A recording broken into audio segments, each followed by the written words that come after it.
South Dakota and Kansas, Mitch. This is a game that is being played tomorrow. It's at a little place they call the Booth. I don't know if you ever heard of it. College Football Cathedral. At the Booth, we have South Dakota traveling to Kansas with the Jayhawks, the mighty Kansas Jayhawks, 13-point favorites. Ooh. Give me the Coyotes plus 13. Yeah, isn't that a huge number? That is a big number. For Kansas against anybody, like that's the problem. I don't know. It doesn't matter what South Dakota was last year. I mean, I know that they've been a solid enough FCS program. They only got to play 4 games last year. They went 1-3. I mean, it's hard to know what to take from that. But like Kansas minus 13 against anybody just seems like a stretch. I've got to take the points. I just, out of principle, that's not even bias or hating Kansas, or it's nothing about Leipold. I can't do it. I need to see something different from them before I can actually go with something like that. Now, I'm going to be on the opposite end of a large spread here on this game at 11 a.m. on ABC. Second-ranked Oklahoma goes to Tulane. Well, I'm sorry. The game has been moved to Norman. The way that it's still listed on ESPN indicates Tulane is the home team. But the game will be played in Norman. Oklahoma's a 31.5-point favorite.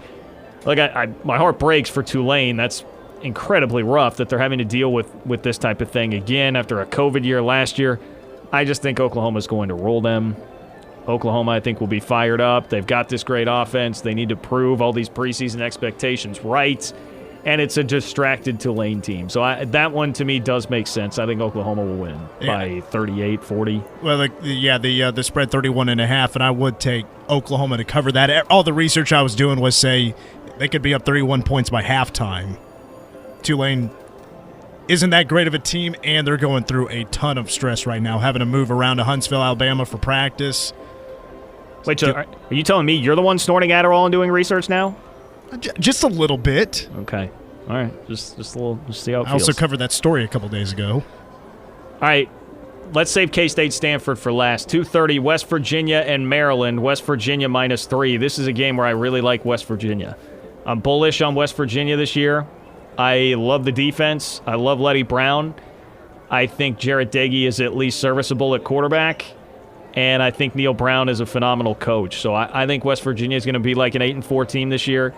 I don't think too much of Maryland. I think this will be a game that West Virginia wins by a 7-10.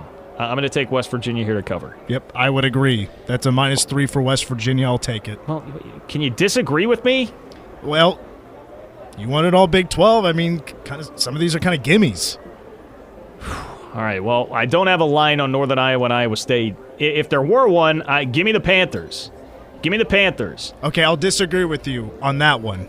Well, I will be taking Iowa State. Well, we need to find a Swiss bank. I don't know. Not a Swiss well, why don't bank. we set one ourselves? A Swiss book. Iowa State. Iowa State -10. Clones. Okay. All right, I'll take Northern Iowa.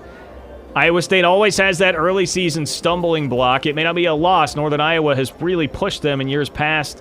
Last year they lost to Louisiana out of the gate. Another prove-it scenario. I need to see Iowa State actually prove that they're not going to stumble out of the gates. 3:30 on Fox, the game that I am most looking forward to watching on Saturday. Louisiana and Texas. That is a top 25 matchup, folks. Louisiana, the number 23 team in the country. They are 9-point dogs at DKR Texas Memorial Stadium, and you already know where I'm going with that. Hashtag Go Cajuns. Yeah. You've got a new coach that to me is iffy in Sark. You have a new quarterback that's the younger of the two, the less experienced of the two, and Hudson Card, and more importantly, he's not Sam Ehlinger, who was the only thing keeping that house of cards from completely falling apart over the last 4 years at Texas.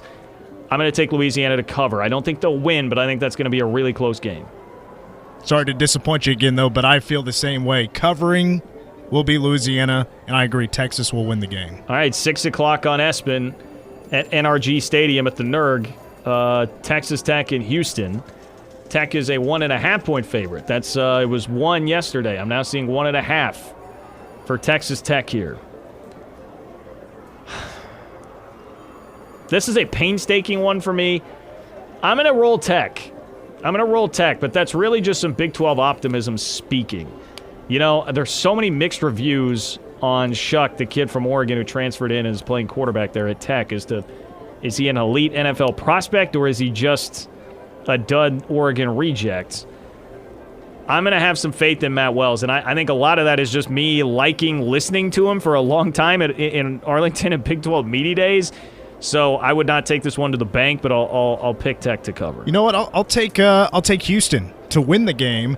And by the way, I did want to bring up as well, Texas Louisiana tickets are seeing as low as $3. Wow. To get into that game, which is nuts. Well, you know, they're just waiting for State to be next to Louisiana. When it's Louisiana State and it's in the SEC, Mitch, then they will come. The only other game I actually have a line here for is Baylor and Texas State. Missouri State plays Oklahoma State. Duquesne plays TCU. I mean, I don't know that we need to mess with that. But Baylor, I mean, rough year last year, new quarterback this year. Well, Jerry Bohannon, I guess, played some last year, right? But Charlie Brewer's gone. They're 13.5-point favorites at Texas State, so they're going to San Marcos, right outside of Austin, to play this game at Texas State. Baylor minus 13.5. I do think Baylor will be much improved this year. I think they'll start off with a statement win. I'm not going to be too swayed by the fact that that is a weird game at Bobcat Stadium in lovely San Marcos. I'll take Baylor to cover. I know Texas State is a group of 5, but they're a very bad group of 5 team, so Baylor to cover.